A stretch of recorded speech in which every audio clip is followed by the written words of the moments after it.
Welcome to Chess on the Brain. So I have some really exciting games by Caruana. He just completely dominated the field in Chess 960 earlier this month. And I want to look at some games against Svidler and Nakamura, which is really impressive how he did, given that both Svidler and Nakamura, I think, were both 960 champions. I think Svidler in one of the earlier Chess 960 tournaments, and Nakamura, I think he was, I'm not exactly sure what the title was, but I think it was like a world title that Nakamura held.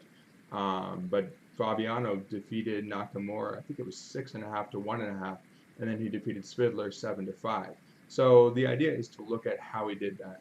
Just look at his technique. I mean, it's just really incredible to watch how he plays this game. You can't rely on opening theory. You can't rely on computers preparing for you. You just have to play the game. So this was really interesting, just seeing this just the pure chess at the top level. Okay, so this was the first one against Svidler.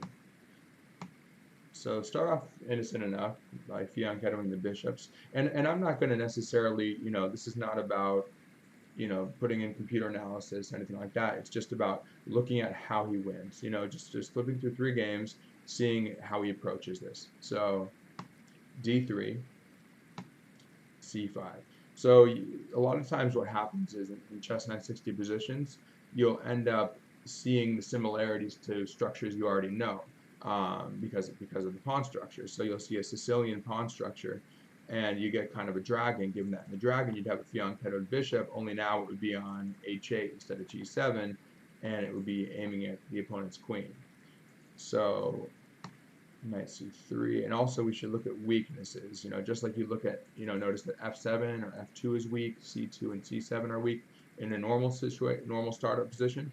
In this position, it looks like we'd have to watch out for e7 and e2. Now we have a knight guarding that and a king, but still, once the knight comes out in your castle, that'll become weak. So we have to watch out for those squares. And c7, same thing. Well, in a regular game now, be guarded by a queen. So it's going to be e7, c7, and corresponding to your opponent's e2 and c2 squares. So we'll keep an eye out for that. And theoretically, yeah, that's not defended, but it's going to be hard to reach, especially with the fianchettoed bishops. You're gonna have to have a knight there to reach it, but nothing to salient about those particular pawns. It's really the e2 and e7 and c2 and c7 squares. So keep an eye out for that. See if it's relevant. This is interesting. He goes in front of the pawn, controlling this. We'll see why he does that rather than here. E3. So nothing too ambitious. Just kind of like a hedgehog setup or a hippopotamus. Okay, he's got his pawn chain open for his bishop. Knight d5, bishop c6. Now, of course, you have to watch out for the c7 square losing your queen, which is probably, now we see why he did that. It enables the bishop to get c6 and no issues on c7. After knight d5, which is likely enough, given that it attacks e7, makes sense. Okay? Well, after b5, as you see, it's going to unleash the queen, and he's taking advantage. So he responded to the needs of this position with the queen on a8, facing a bishop on h1. He says, well, if I just have a queen facing it, it's a weakness. But if I can stick a bishop first in front of the queen, then open the diagonal, well, now maybe I can turn that into a strength for me, and actually try to compete against this bishop on h1. Kind of like you have in a Queen's Indian situation where the bishop on g2 will play against the b7 bishop, whereas here it's actually better for black because the queen's guarded, and it actually adds more power to the bishop. So now we have a problem on d5. How does he deal with it? He plays e4. Well, he's wasted a move. So Svidler's kind of, got knocked off his feet a little bit now. Then Caruana just goes b4. He's got that nice, I like to call that the dragon tail. You got the dragon breathing fire down the diagonal, the dragon bishop, and you've got the tail whipping at your opponent. And now you can just imagine this coming here, and you got a really nice long dragon tail controlling the dark squares. So hits him with a3. An interesting choice, he bypasses it. Now, a lot of times you don't see that, but a lot of times you'll see a5 in response to that. in a regular, again, to compare it to a regular Sicilian, but it's not fully a regular Sicilian yet because we have this opposition of the queens on the A file. So if you play A5, he takes, you probably want to take toward the center to keep central control, but then you got to trade queens, which, I mean, you get the A file, but he may not want to rush into that. So he plays it on his turn. Well, the other thing is, I mean, it's not just, so you think about it, you get the A file, but look what you give up. That queen was really strong behind the bishop. And also look at white's queen. White's queen is bad. So he keeps that queen bad and keeps black's queen good. Okay, that's a net win, right? Just pure logic. Okay, C3. Yeah, I guess so. I mean, if he takes it, he's just going to have a weakness here. You see that this pawn is very important in order to defend the d4 square. Now, if it goes to c3 as he did, it retains control over d4. Because why is that important? You don't want the knight to hop in, and it's going to blunt the bishop's force. But if you take on b3 and trade pawns, well, now you've basically just helped your opponent a lot, because now they're going to have more pressure on b2. They're going to have a ready-made attack on the b file with the queen. Maybe even the rook will join later, and you just have this massive attack on the b file, combined with this diagonal, which has now been pried open, given that the pawn's not there anymore to stop the bishop, which will enhance its force on b2. So you can see why it's a big decision, and taking here would be really bad positionally for Svidler. So Svidler goes c3, and Caruana goes knight to b6. Knight takes. Now this is another important decision. What do you take with? Now, generally speaking, you want to take with your pawn toward the center. What if you were to take with your rook? I think he just really wants to use his pawns as potentially even battering rams to go b5, b4. Really, the question is, are you worried about losing this pawn? Is that really feasible, that it will be lost? I don't think so, because you'd have to play a4 to get the queen a3, but if you go a4, you already drop in a4 pawn. The queen would just take it, and that's not an issue. I don't really see you orchestrating an attack against it anytime soon. In the meanwhile, it's just a thorn in white's position. And this is interesting. The fact that he's played c3 softens d3. So we'll see that's very relevant coming up. So he plays f3. Well, maybe he's trying to hold the light squares. Doesn't quite work. Okay, castle. Now in chess 960, all you have to do, you castle to a regular position. But all you have to do is just move your king to where the rook is here, and you would get to the regular g8 position of the castle king. Both castle. Now f5 is sensible. Given that you really want to have your pressure on this diagonal, it makes a lot of sense that you would increase that. It actually reminds me of a game I played last year. Similar situation with that bishop here with f5, and we're just fighting for e4. But you'll see where he really hits it on the next move. What do you think he did? Take a minute here, maybe even pause it. Think about if you were playing with black, how would you really just smash the center? So what he does, it's always about pawn structure. Pawns are the soul of chess, as I always come back to Philidor's quote, right? Pawns are the soul of chess. So this is the key pawn you want to hit. Now we have one pawn, we have a bishop and a queen attacking it, but we don't want to just take it right away because there's two pawns guarding it. So what you do is you undermine it with this temporary, you might say a temporary sacrifice, because they can take this pawn, but you get it right back. But the point is that you're exploding. You know, the position's just exploding. Your pieces are entering. So if he takes, it's just, you know, it's awful. You just take back, and you're breaking through on the f file, on the diagonal. And by the way, he doesn't even have this rook connected. So you're going to try and gain control of the whole f file. It's awful, right? And this pawn might fall too, and you'd be up a whole pawn. Plus, in addition to your positional advantages. So he plays queen to b1, trying to shore up his light squared weaknesses. And then Fabiano just is relentless. He goes b5, hitting a couple things. He's hitting the light squares a little more. He's guarding his pawn. So he's securing his light squares, his grip there, which also petrifies these pawns. And you never know. You may get some action on the diagonal too, either if the bishop reaches here or the queen. Just keep that in mind. You have that option too. So the bishop covers that, seeing that. Well, now the knight comes in, hits, threatening to actually threatening f3 in some cases after capturing, as well as knight to h3, which would fork these two. Why does it matter? Because again, we want that diagonal. So you might just want to check and take, and then take the diagonal. But I think he really wants the f3 square. Hitting this and this, well, everything's falling now. After, you could take a will too. You could just take this, you're putting more pressure here. So then you'd have 1, 2, 3, 4 attackers. You'd only have 1, 2, 3 defenders on this point through the x-ray of these pawns. So in other words, you would collapse the e4 point. So that's more important here, which he does. So now this is where it gets tactical, right? As Fischer said, or I think it's the paraphrase, tactics flow from a superior position. So obviously Caruana has built up a superior position with the black pieces.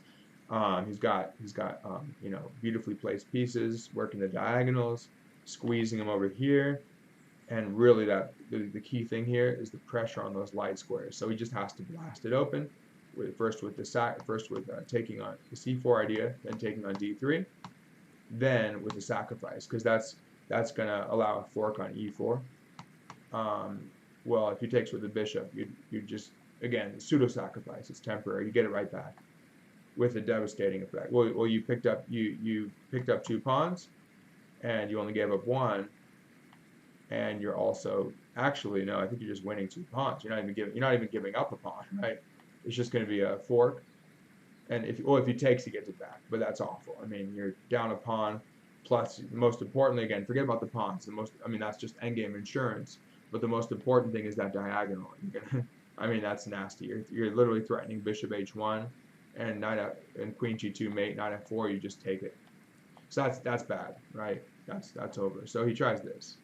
His position must be lost anyway.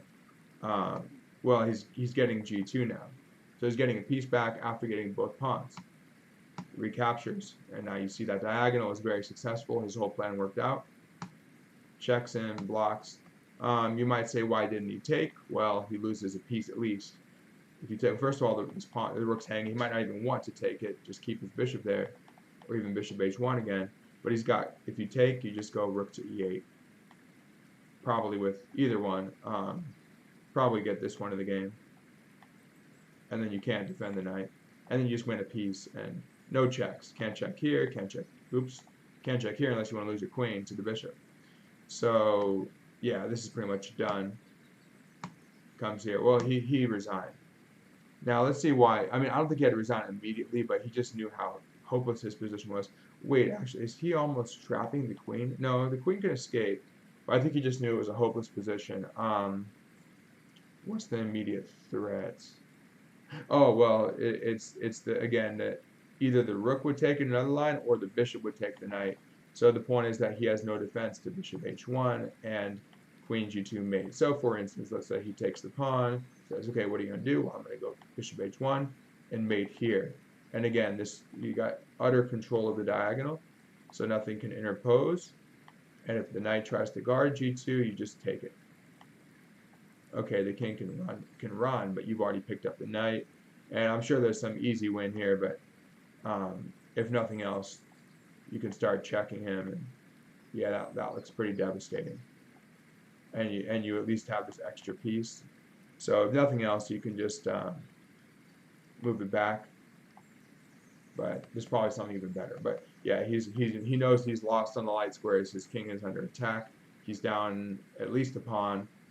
This bishop pair is really devastating. So a really nice demonstration by Caruana of just playing solidly and getting a nice grip. Well, at first he started with his grip on the dark squares, and then he's it's amazing, right?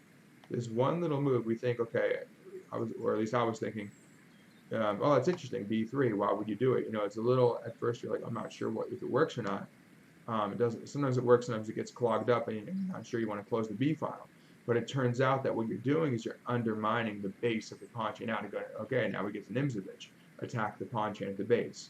So we see how Caruana is following all these classic principles in chess 960. Again, it's still chess. It's just it makes you think a little harder because you can't really, you can try and make it a Sicilian, for example, but it's in an independent way that it's not quite as Sicilian as we saw. So you have to arrive at your own conclusions as to which plans to pursue. So really nicely done. And then he goes after, and he just completely demolished him on light squares with tactics, and then he couldn't stop the mate idea. The second one was against That was Svidler. Now we have 2 against Nakamura. And this is just, I'm always impressed anyone who can beat Nakamura, just because Nakamura is such a good tactician. It's always an interesting question of how do you beat a great tactician. Of course, if you could do so positionally, that's good, but you have to be good at tactics as well. You have to have a good blend. So it's interesting to see how he takes down Nakamura. I mean, 6.5 to 1.5, that's decisive. So almost as decisive as Fischer's matches leading up to the World Championship match. So d4 f5. So now it's become sort of more like a Dutch. But as you can see, he likes to really create imbalances, right? He really likes to. He doesn't like to just accept, just go for equality with d5. He fight for an equal position. He wants to immediately imbalance things. Now he didn't open any bishops yet, but we'll see what he does. It's interesting the way he gets them out. But you're starting with the e4 control, so you're not letting him get a full pawn center. Now Nakamura wants it anyway. You're like, okay, I'll take it. And you're hitting h7, so I hate your queen. So I'm not sure Nakamura's idea was really correct. I mean, it was interesting, but and yeah, it becomes a bit like an open Sicilian structure, just reversed again. So the queen goes all the way back. Yeah, that can't be too good, because now he's just sort of, I mean, he's got his bishops open. That's the only thing that's good for him. So we'll see where Nakamura chooses to put those bishops and knights.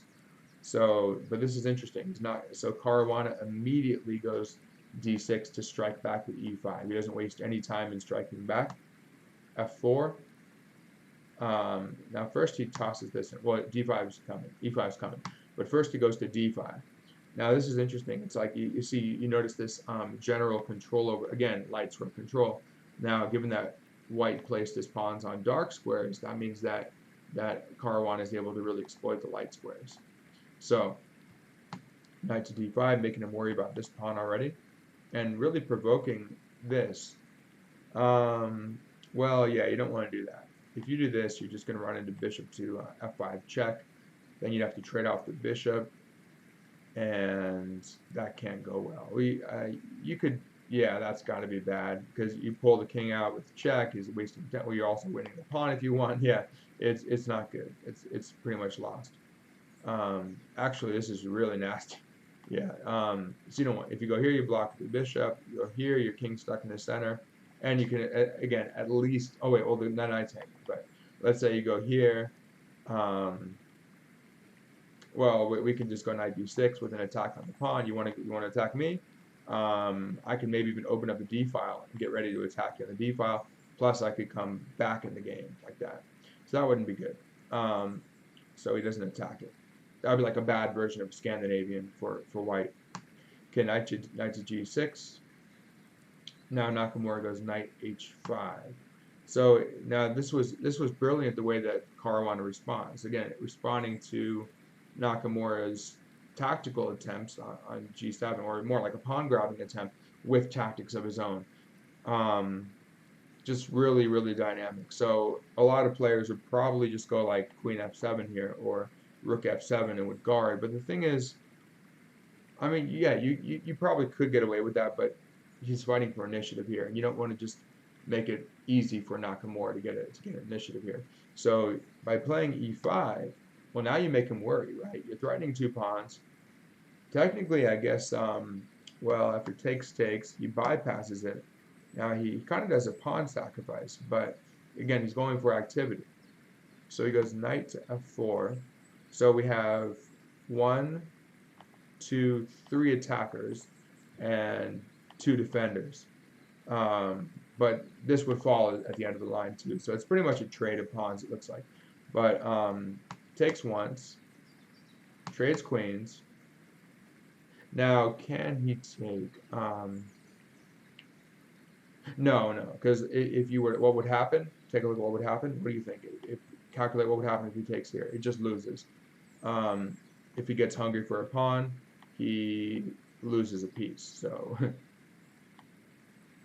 in that case, the greed for pawns would be quickly punished by a fork on the 2 pieces, and well, threatening mate as well. So not good. So he goes to bishop g4, holding this pawn. Now this was a really nice idea by Caruana. He goes pawn to g5. Now again, I mean, even now it's still not under threat because takes. You still have rook down with a mate, not to mention a fork, but also a mate. So you can't even think about that. But with g5, he connects his two pawns, and he's trying to isolate this guy out here, have him be detached from his other pawns. At which point you can go, if you really wanted to, try to win the pawn, or maybe just something like knight in. I mean, I think really he'll try and finish his development. Maybe the bishops will come out, castle is king queen side, even king side in some lines. But the point is he has a nice pawn structure, and Nakamura's gonna have to worry about this. Now, if he could take on passant. No, he can't. I mean, he could, but if he takes on passant, the bishop was pinned. He would just take the bishop. So theoretically, yeah, technically this pawn is pinned. So yeah, he can't do anything without material loss. So he has to ignore it, and he just attacks this pawn instead, which makes sense. So Caruana goes back to f6, hits the bishop, trying to drive it from here. Now this was a nice idea. So again, the idea of splitting the opponent's pawns. He says, okay, well maybe it's not going to be this pawn on f5, but after bishop e2, I take on f5, you take on f4. Okay, now I'm not going to get the pawn, but I'm going to go g4. I'm going to bypass it. Now what happened? Well, he suddenly has this just vastly superior position. He kind of just playing in classical style, isolating the opponent's pawns. You've got a pawn majority of 2 against 1. You can start to push later on, get a passed pawn. Meanwhile, he does have a passed pawn, but it's firmly blockaded, and this knight is not. This pawn being here stops this knight from developing, and not to mention you got to worry about the bishop, and this bishop is blocked by the pawn. So you can see that this, even though it's a passed pawn, it's not a good passed pawn. It's actually more of a hindrance, and it could become a target. Let's say you go bishop to d6, even c7, c6, bishop c7, and you can start attacking this, get your other rook out, and so forth. So it's really nice, a really nice idea showing that positional understanding of Caruana. So bishop comes out, needs to develop. So he decides, I think, to go to d6 and to attack the pawn that way, or even c5 in some cases. So bishop d3. So Nakamura's got to fight back somehow, but now he just further disrupts his pawn structure. He just fragments it more. I mean, look at the difference. So theoretically, Fabiano should just be better here because he has two pawn islands. This is theoretically an island because you could put them together, and this is another island. This is 1, 2, 3, 4 islands. So he has twice as many islands, meaning twice as many targets to attack. And that's just a weak pawn on d3. Plus, you can use the d5 or d4 square. So it's not pleasant at all for Nakamura, but we'll see how he handles it. But Caruana's just going to step up the pressure on those pawns. So he castles, immediately creating a threat. So he's got to defend it with the king. Rook to d7, threatening to just double up. And again, this pawn is squeezing him. I mean, he can't do anything here. He can't even go here to guard this pawn. And if he wins the pawn, not only a pawn, but then you have a queen side majority, but you'd be breaking through and hitting the bishop. Plus, you get the e4 square for the knight. So he just attack. Well, now you got to move your bishop, but he gets off the file, putting more pressure on d3. Bishop moves, and of course, knight comes to d5 and attacking everything. So this e3 square, c3, and guarding your bishop. You can also come here or trade bishops. He goes the other way. Okay. And now he's making you think twice about the knight. And also, of course, you got a fork threat with the, now that you'd be guarded. So everything is just beautifully centralized. Really nice play. So d4. Well, now we just have our classic isolated pawn on isolating the d pawn plus the isolated f pawn. It's just very uncomfortable. And now we got the bishop finally comes to d6, stopping any attacks on the knight and increasing our pressure here. Now we can shift to the f file and just put all our weight behind this and take the f pawn. Okay, knight comes out, guards his pawn, and he goes h3. Interesting. So he just takes it. He says, okay, well, I get a passed pawn, and I'm going to try and still win your pawn and make you make him work for it. Saying, well, yeah, I could trade, but I'm going to just take it and make you come after this pawn. So rook does that. He says, okay, I'll come after it and then take your other pawn. Rook g7. Now you got problems on the 7th or 2nd rank for white if the rook infiltrates. Well, either way, he's going to infiltrate because rook h2, you still come in. So he takes, comes in, and now we've got the threat of knight takes f4 given the pin. Very unpleasant. So you can see how he's just using those structural weaknesses. He's just stepping up the pressure, and now that's translating into superior pieces, which is often the case. You can definitely see that with the bishop. Bishop on the dark squares, which is blocked by the pawn on dark squares. And now your bishop is on dark squares, attacking his opponent's pawn. So, an interesting move. King comes in the middle, and you can possibly challenge the rook if you want. Also, you stop infiltration by the rook in some cases, and your king is just well placed in the endgame. And now he just threatens the pawn, and when you take the pawn, you would also guard this one. Now, hold on a second. You might say, well, why doesn't he take here? Because knight f6, and you would pick up the exchange with a fork. Whoop, the fork on those. So he can't take h5 without material loss. So rook f3, and then he comes here anyway. He's still blockading. Okay, the pawn got to march once, but now notice that this is opened up, so he can actually support the march of the h-pawn. But the real problem for white now, in addition to the weak pawns, is this tie-up on the 2nd rank of his pieces, because his king is there. Knight comes in. And now this was really nice. And I think it was a short time control. 15 minutes. So I may be with like a 10 or 15 increment. I'm not sure.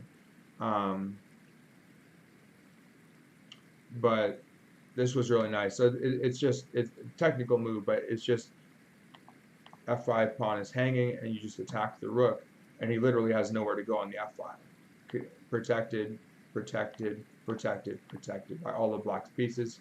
The bishop came in handy. And so it looks a little awkward, but you're just going to say, hey, look, this was your main asset, right? Not only that, but when I get rid of it, I'm also attacking this, so it actually comes with tempo, with the game of time. And so, and then I just have a passed pawn. And plus, you can still go after the d pawn, and the king might be subject to attack. So now he's just going after this guy, and you could even potentially just trade pieces, which he does. He just says, hey, I have a, almost certainly winning endgame, or at least, no chances to lose this. Should not lose this position unless you fall for a fork. But you shouldn't lose this position. You have an outside passed pawn with the bishop, rook and bishop versus rook and knight. Good combo, especially on an open board. And you just want to really make sure the knight doesn't get too many good squares. But the king just comes over and assists the pawn, kicks the rook out. Okay, you can check, but I'm kicking your rook now. Got to deal with the bishop, again, with check. So everything is with tempo. He's not wasting any time. And now he just kind of paved the way for his h-pawn. And what are you going to do about it? And you also got this coverage on the, you got to worry about walking into the rook, which you should probably do. No, but then you're going to get hit by, well, he should probably try it, because then he can try and take these pawns. That's his best hope. He's got to try and, blockade this somehow, bring in the king and knight over here, and then trying to win this. But even with the king and knight over there, with these three pieces, with the pawn plus, all these guys working together, there may be a mating net, or you might win the knight. So it's not easy. So the knight tries to blockade, and the bishop simply comes back, and everything's guarded. And you're also cutting off the king. You can't go behind it, because then you walk into a pin. So he moves the pawn.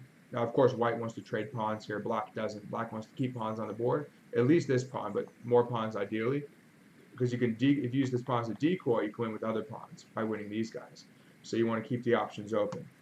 So rook goes to f8, b3, rook goes behind the pawn. Simple chess. Just plays classically the whole game. Okay, he comes now. He wants to come over to the knight. Checks him.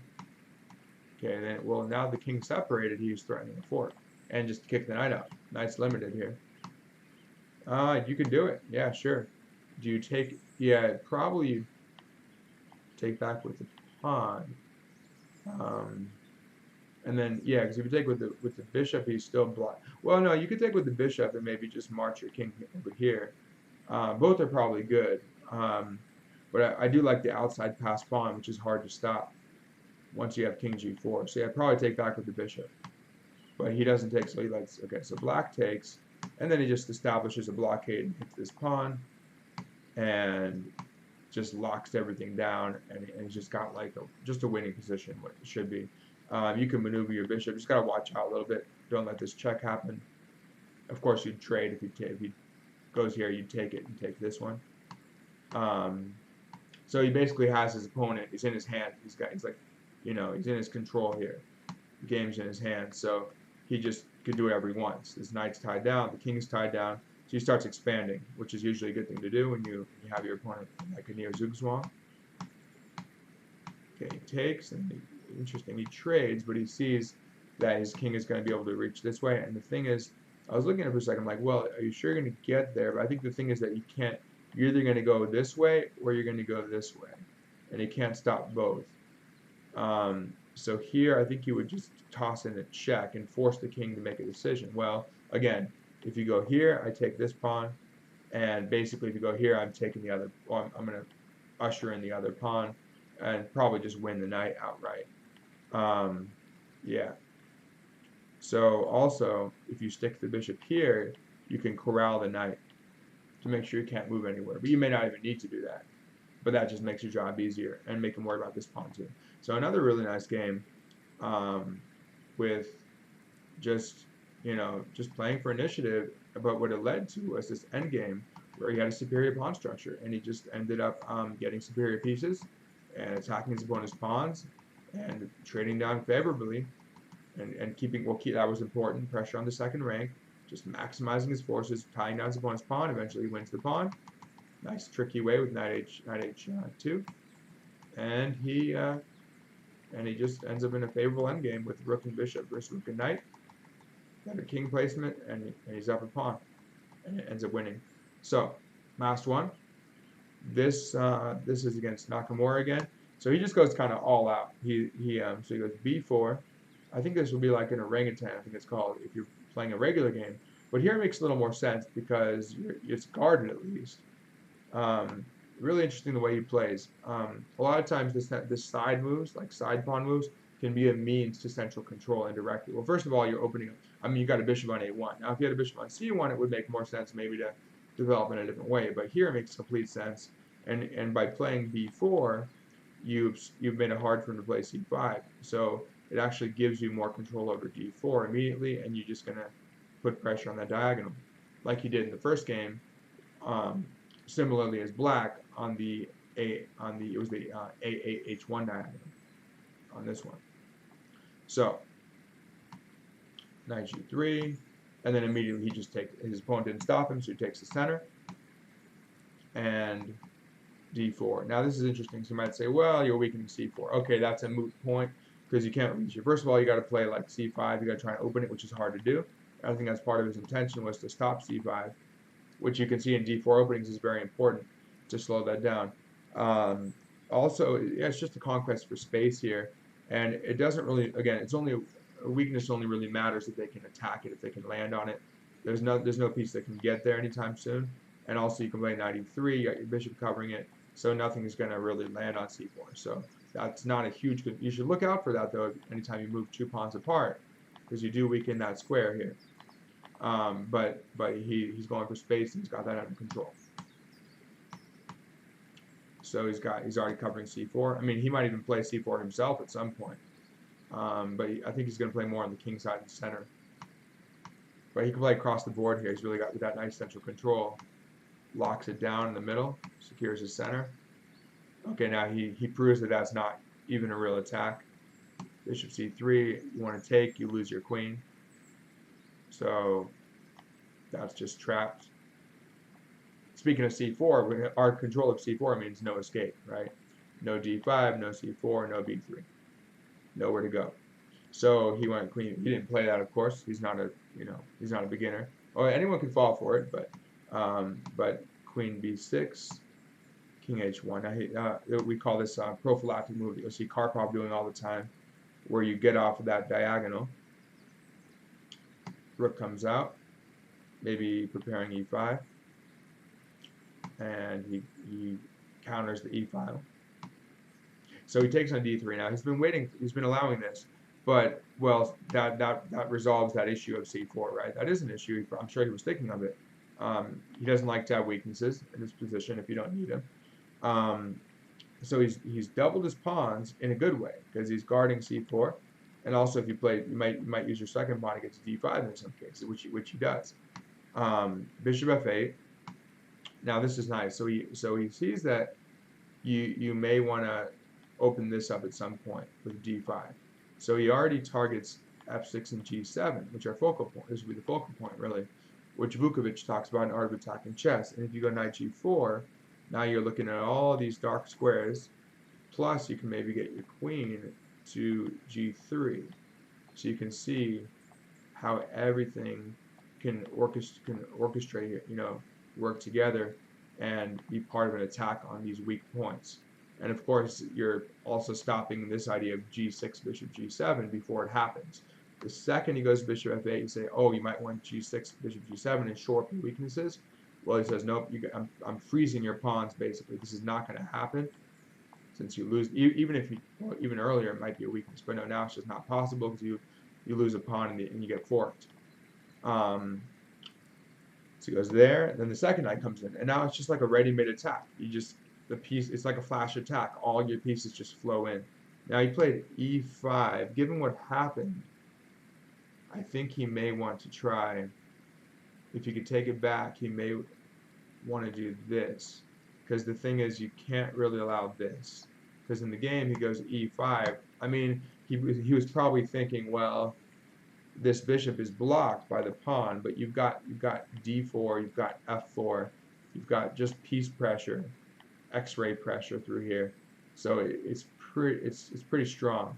This bishop is shut down too, so you can see that the bishop pair doesn't do anything for Nakamura here.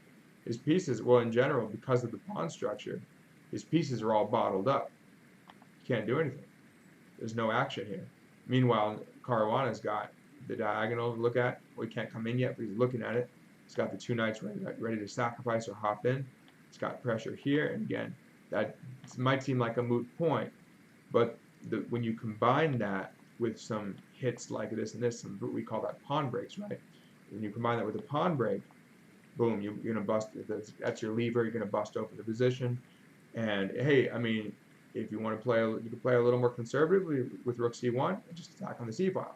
But we don't need that. We can go right for the kill on the king side. So c6. Well, he strikes himself, and Nakamura. Okay, Nakamura is not a player that likes passivity, right? He's playing for activity always. So he's just hitting this d5 point and opening up his bishop a little bit. So then he's like, all right, well, I'm going for it. You don't even really need to calculate that much because, okay, look what you're getting. Okay, think about what you're achieving here. You might want to take a pause. Think about, try to calculate what's going to happen. But it's more of a positional judgment rather than concrete tactics. But you can see that you're going to get two pawns, of course, but you're also going to get the exchange if you want it. So it's going to be two knights for a rook plus two pawns. That's 5, 6, 7 points for 6 points. Basically, that gives you an idea, rough idea.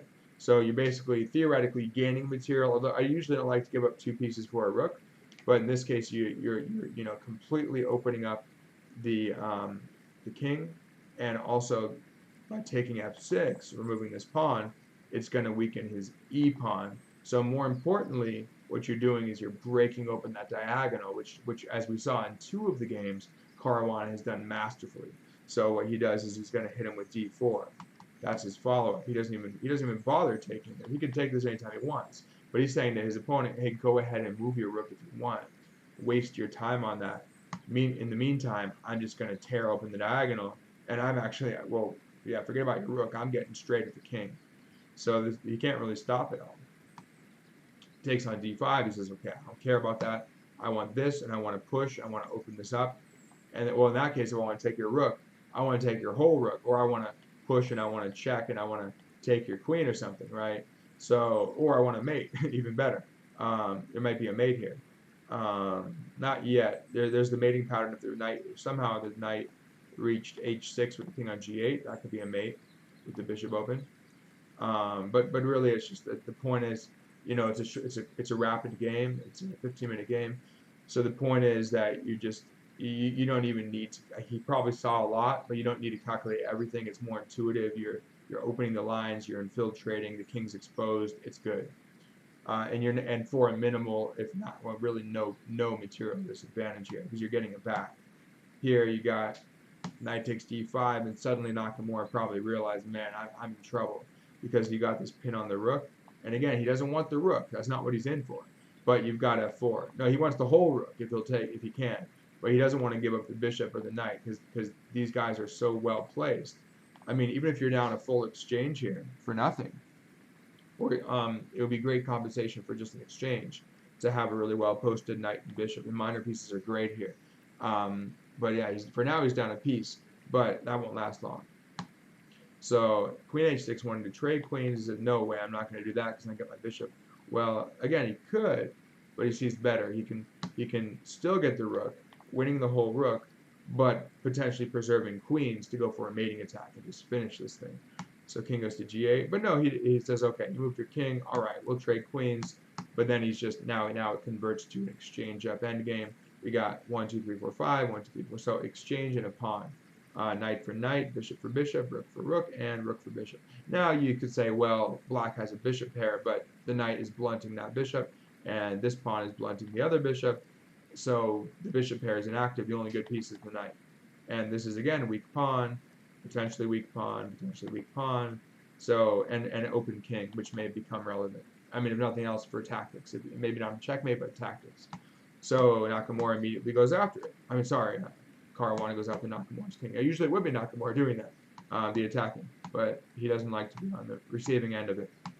But hey, this is a perfect example, though, of how you can get a player like Nakamura, who's just such a wonderful, awesome tactician. You can beat them playing if you play like Caruana. Not easier said than done, but just but still, okay, maybe you're not playing a 2700 player, but maybe you're playing an 1800 or a 2200 or whatever. But you can borrow some of these ideas, and you can have some nice wins.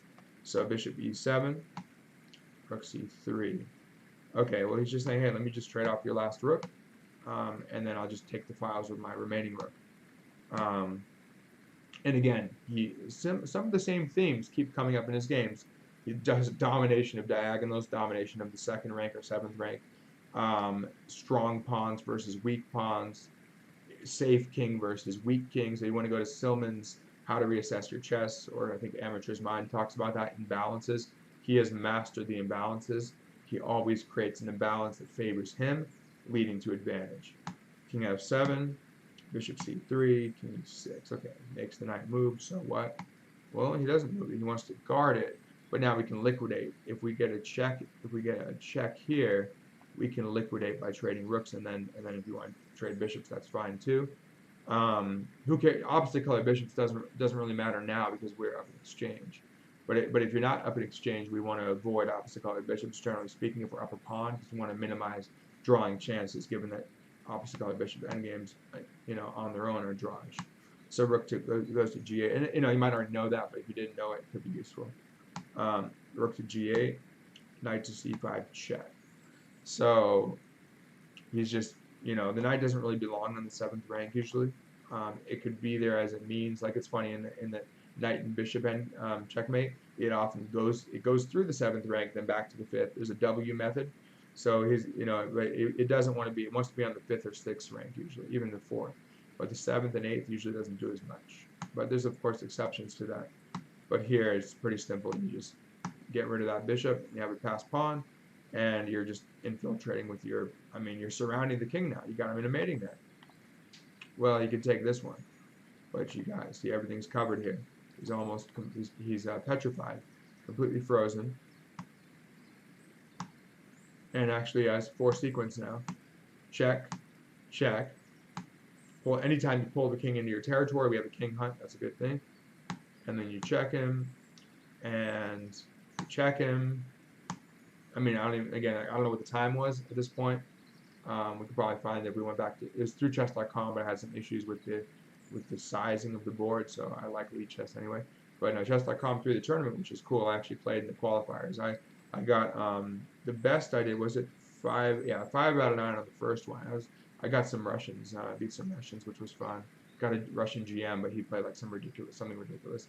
Um, but it's like Fischer said, right? I want to beat the Russians. So especially in today's politically charged climate, it's always I guess that's the goal. So king to g5, bishop d2 check, and then there's really nothing that he can do now. So if he goes knight to f4, at least you can go g3 and win the knight.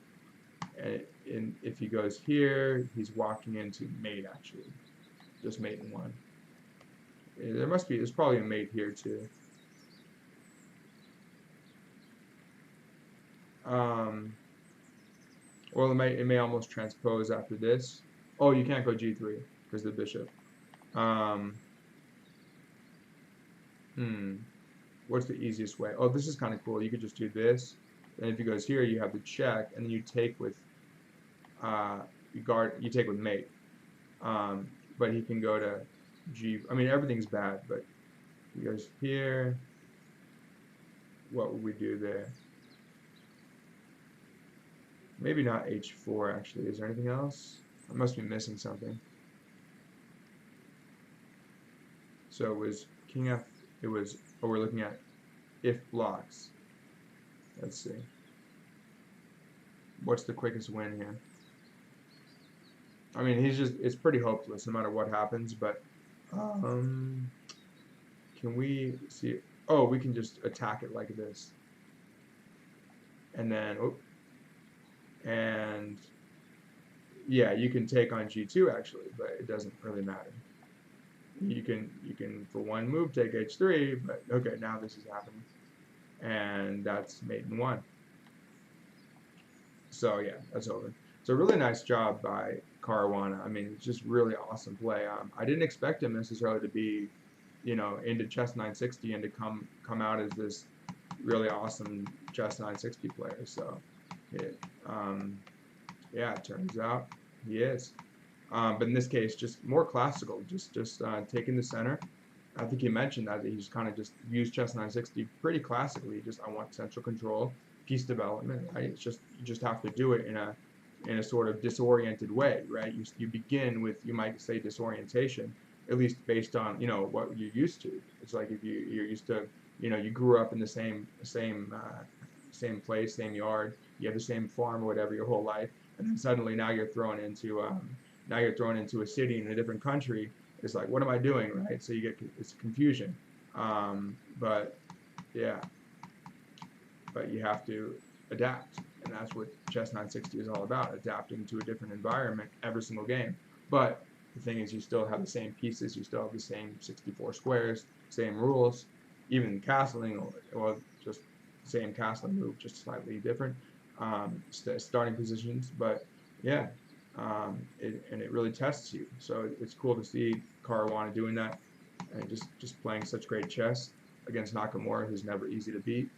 And there's gonna be the next one. Well, I think it's Norway, the next one, because we had all the stuff online. So the one that I played in was like way before the quarter. Like it was the initial qualifiers to get you into the, I guess, quarterfinals, and then that was stage 2, when there were just maybe like 6 players, I think, and now we got semifinals. I'm not sure who's going to be in that, but I know Caruana's going. So that'll be cool to see. And that's going to be on the 27th, 28th, 29th, and 30th of this month. And then the finals, that'll be really exciting, on the 31st, 1st, and 2nd. And I don't think we're going to have to wait, like with the Caruana-Carlsen match, where we had to wait until, the rapid games to see something exciting. It's going to be exciting. There's probably going to be very few draws from the start. So yeah, hopefully that was useful, and let me make sure that actually went through, see if there's anyone who happened to watch and had a question, or if you see it later on, just feel free to let me know if you were wondering about anything. And doesn't look like it. So, and yeah, it was kind of late. I was up late, so I'm like, I've been meaning to get in the video, so I figured, hey, why not do this one? And hopefully you enjoyed those games as much as I did. And I got them off of chess.com. So that was, yeah, 15-minute games. And you can just go on Fabiana, just look up Fabiana Caruana, and you can just click on his Chess 960 games. And that's the only place I saw them. I didn't, they weren't like officially, posted on chessgames.com or something. Maybe ChessBase pulled them. But probably the semifinals, the ones that are in Norway will probably be, because these were online. Those are going to be in person, I think, from now on. And you can see like toward the end, they both had a few seconds left, I think, is it? No, no, no. Oh wait, that's how many seconds it took it. No, they had many minutes left. So there was really no severe time pressure here. Yeah, and that's the final position. So yeah, that's that. And happy Chess 960 playing. Hopefully, you have a lot of cool games coming up. And I will definitely try and, or either during the matches or after the matches, we'll at some point analyze some more of these games. And I'll be rooting for Caruana, because he's playing some awesome Chess 960, and just looking forward to seeing the game that we all love played in this it's still the same game, but played in this new and refreshing way. So I'm definitely an advocate. I'm out there on Twitter talking it up, talking about, I'm just, I wouldn't say I have an agenda. I enjoy Chess 960, and I want to share that with others. But I would like to see, yeah, I guess if I have an agenda, it would be I want to see it played more often. But that's happening now. It's happening at the highest level, sponsored by FIDE and Chess.com. So it's already happening. We're seeing the momentum. Syncfield Cup has sponsored it and so forth. So I'll just keep on doing my, whenever I have a chance, doing live games that I play on online, and stream those and do analysis of games like these, and other, analysis of positions and stuff like that. So feel free to submit something to me if you have like a Chess 960 or other position that was interesting, and then I could just delve into it, like especially if it has some, interesting planning elements to it. All right. Well, have a good late or early morning, I guess, or afternoon, wherever you are, and see you next time.